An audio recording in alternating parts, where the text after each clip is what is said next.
Gaza युद्ध विराम वार्ता एक बार फिर बेनतीजा रही है। युद्ध विराम समझौते के बीच अचानक इजरायल की ओर से गाजा में 2 रणनीतिक लोकेशंस पर अपने कंट्रोल की मांग ने शांति वार्ता को पटरी से उतार दिया। 10 महीने से जारी गाजा जंग को खत्म करने के लिए पिछले हफ्ते मिस्र के काहिरा में अमेरिका, कतर, मिस्र के मध्यस्थ इकट्ठा हुए। इस बार की शांति वार्ता भी अपने सीज फायर के मकसद को हासिल किए बिना ही खत्म हो गई।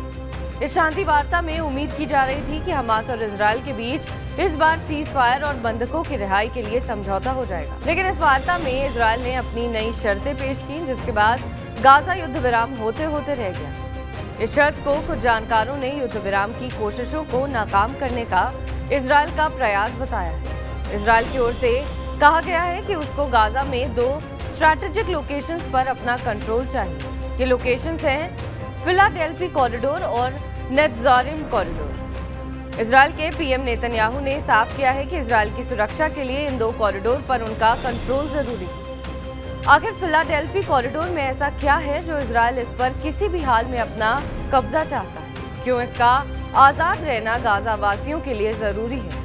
आइए समझने की कोशिश करते हैं। फिलाडेल्फी कॉरिडोर मिस्र गाजा बॉर्डर पर एक 14 किलोमीटर लंबी पट्टी है, जिसकी चौड़ाई करीब 100 गज है। इसी कॉरिडोर पर राफा क्रॉसिंग मौजूद है, जो गाजा को बाहरी दुनिया से जोड़ने का एकमात्र रास्ता है। गाजा पट्टी तीनों तरफ से इजरायल से घिरी है।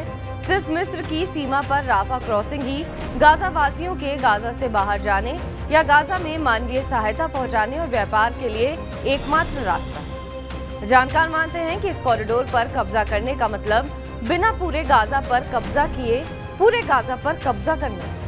फिलिस्तीन समर्थकों का तर्क है कि फिलाडेल्फी कॉरिडोर को नियंत्रित करने का मतलब है गाजा के समुद्र और जमीन के सभी हिस्सों को नियंत्रित करना। इजरायल पहले भी इस कॉरिडोर से जाने वाली रसद को बाधित करने की कोशिश करता रहा है, लेकिन हमास अपने टनल नेटवर्क की बदौलत इजरायल सेना को चकमा देने में कामयाब रहा है। गाजा के फिर से निर्माण के लिए भी इस कॉरिडोर के जरिए विदेशी मदद पहुंचाई जाएगी। इस पर इजरायल का कंट्रोल बना रहना युद्ध में तहस नहस हो चुके गाजा इंफ्रास्ट्रक्चर को फिर से बनाने में बाधा डाल सकता है। नेत्जारिम कॉरिडोर की बात करें तो ये गाजा पट्टी के सेंटर में इजरायली सीमा से लेकर गाजा के दक्षिण तट तक फैली 6 किलोमीटर लंबी पट्टी है। इसकी चौड़ाई 2 किलोमीटर बताई जाती है। इस कॉरिडोर पर इजरायल के कंट्रोल को गाजावासी गाजा के फिर से निर्माण को रोकने की मंशा मानते हैं।